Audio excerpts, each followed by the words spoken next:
Dzień dobry Państwu w gardzienickie, wiosenne, kwietniowe popołudnie. Tamto lato w roku 2008 było w Grecji upalne. Nawet wysoko na stokach Parnasu kozły górskie, ci protoplaści mitycznych satyrów, kryły się na długie dni w głębokich zakamarkach przepastnych grot. Mieliśmy zaczynać filmową rejestrację tekstów Eurypidesa z Ifigenii w Aulidzie. W moich rozlicznych podróżach po całym świecie, całkiem często do miejsc, w których człowiek rzadko bywa, albo gdzie przynajmniej nasi współziomkowie nie stawiają stopy, widziałem wiele dziwowisk na pograniczu niemożliwego, a więc cudu. Takiego jednak zaskoczenia, takiego szoku i takiego niedowierzania, które mam aż do dziś tak naprawdę, nie doznałem chyba nigdy. Robiliśmy z Janą Sistovari dokumentacyjny objazd terenówką i obchód tam, gdzie się dojechać nie dało, lokalizacji do zdjęć na stokach Parnasu. Notabene, gdyby nie Jana, to film by nie powstał.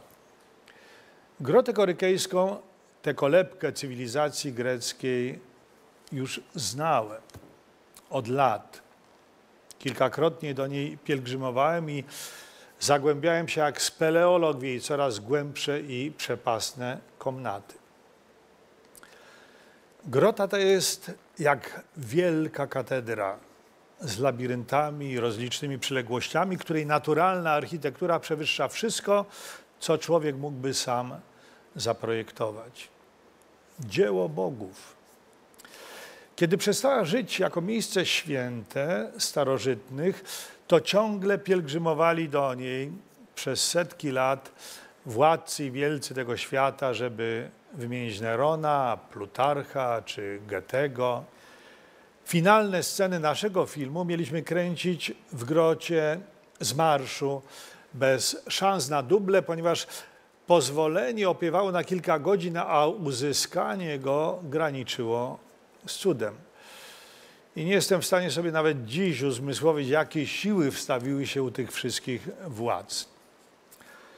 Supermaestrą zawodową wykazał się Wojtek Staroń, autor zdjęć ze swoją ekipą. Wszystko było kręcone na żywo, w marszu i z marszu, bez szans na powtórki, pod presją goniącego i uciekającego czasu.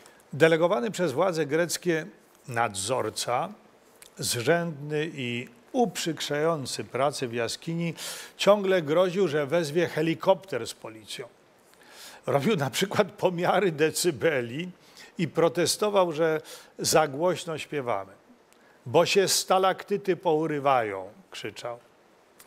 Przepiękna aktorka grecka Aleksia, delegowana do obłaskawiania nadzorcy, zagrała tego całego popołudnia i przedwieczora rolę swojego życia, jako pierwsza obłaskawiająca. Tak przy okazji, grota nie jest już ani żadnym sanktuarium, ani muzeum, ani rezerwatem. Zalega dziko. Do 2004 roku trudno było się do niej przedrzeć przez chaszcze na stokach i przez rozpadliny. Na początku znajomości z jaskinią, tak to mogę ująć, wyobrażałem sobie, że jest nawet do wydzierżawienia. Kiedy poznałem Janę, to namawiałem ją gorliwie, żeby mi ją wydzierżawiła lub wręcz kupiła, wykorzystując zasługi jej ojca dla rozwoju turystyki na Parnasie. Byłem w tamtych latach zapraszany często na festiwal w Delfach i na konferencje, więc wyobrażałem sobie, że przy grocie mógłbym stworzyć coś w rodzaju teatru misterium. Dopiero przy okazji olimpiady w 2004 roku Grecy wyrównali i lekko utwardzili część wiodącej do jaskini ścieżki. Wróćmy jednak do początku, czyli tego dziwu nad dziwami, tego wydarzenia przy okazji realizacji filmu. Chodzi o tego kozła satyra o samca alfa, oto wcielenie Dionizosa, które zostało utrwalone na filmie. Niektóre lokalizacje mieliśmy z Janą opracowane, lokalizacje i trasy. Przylecieliśmy do Aten 8 albo 9 lipca 2008 roku i zaraz udaliśmy się terenówką do Delf i na Parnas. W mojej grupie jechał Krzysztof Globisz i Wojciech Staroń. Pamiętam, że kazałem zatrzymać się na górskiej drożynie przy przewróconym i zardzewiałym Volkswagenie Ogórku.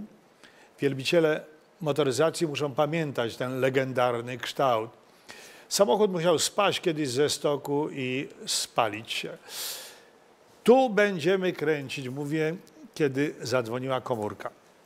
Dzwoni Jana, stara się coś mi powiedzieć, ale słyszę tylko wykrzyknikowe strzępy wyrazów. Gold, monumental, satire, tragos. Po chwili dochodzi do mnie, że jest w jaskini korykejskiej, że na jednej z rozlicznych stalagmitowych platform, takich krużganków, których tam jest mnóstwo ułożonych w najprzeróżniejsze konfiguracje, że stoi jakiś olbrzymi cap, rogacz, kozioł skalny i ani drgnie, jak zaklęty. To nie do wiary, ale on tam tkwił ciągle, kiedy po znojnej filmowej wędrówce, wspinaczce dotarliśmy do groty całą trupą. I pierwsze ujęcia robiliśmy w gorączkowym pośmiechu z tymże panem kozłem. Kozioł to po grecku tragos, co jest źródłosłowem dla tragedii.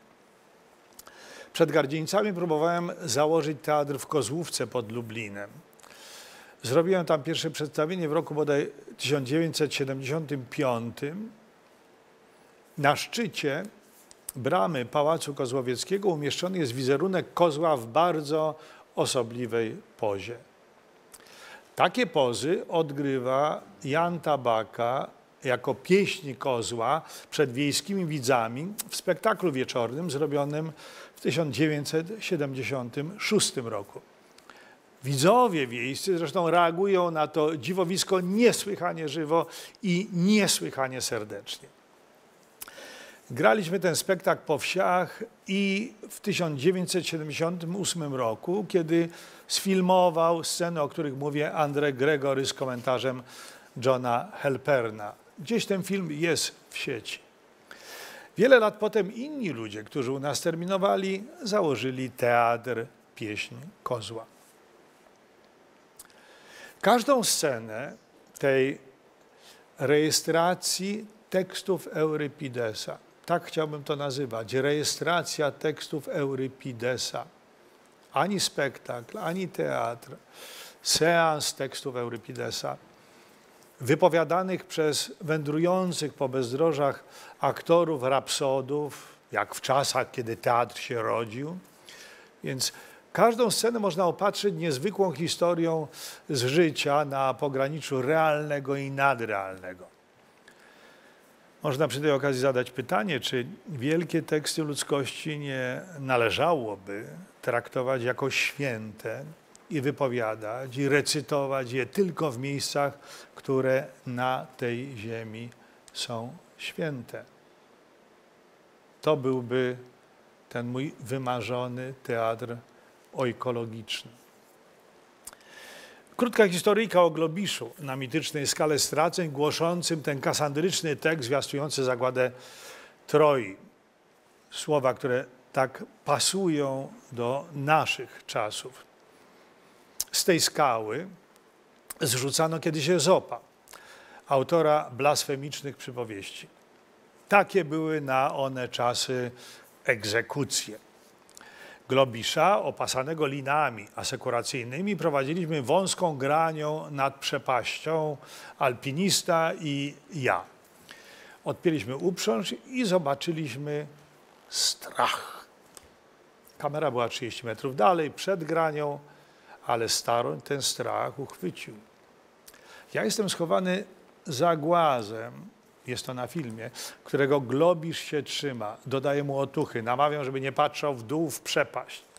Nad głową krążą orły, słychać ich przeciągłe odgłosy, świszczy wiatr.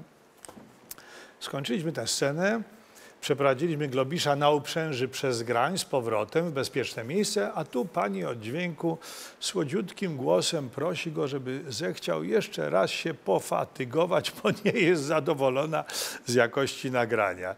I wtedy przełagodny Krzysztof wybuchnął, odreagował siarczyście. Dubla, rzecz jasna, nie było. Historii związanych ze współpracą, ze wzajemnością, z okolicznymi góralami przy okazji robienia filmu mamy, jako się rzekło, bez liku, ale czas nas goni i nam ucieka.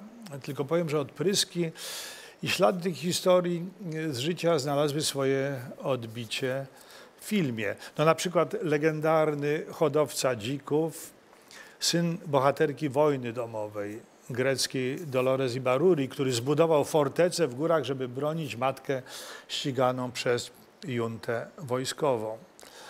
Czas kończyć tą pogadankę, bo czas nas goni i ucieka, więc może zamknę frazą z Herodota. Jedni mówią tak, a drudzy mówią inaczej. Ja zaś muszę podać, co się opowiada, ale bynajmniej nie jestem zobowiązany w to wierzyć.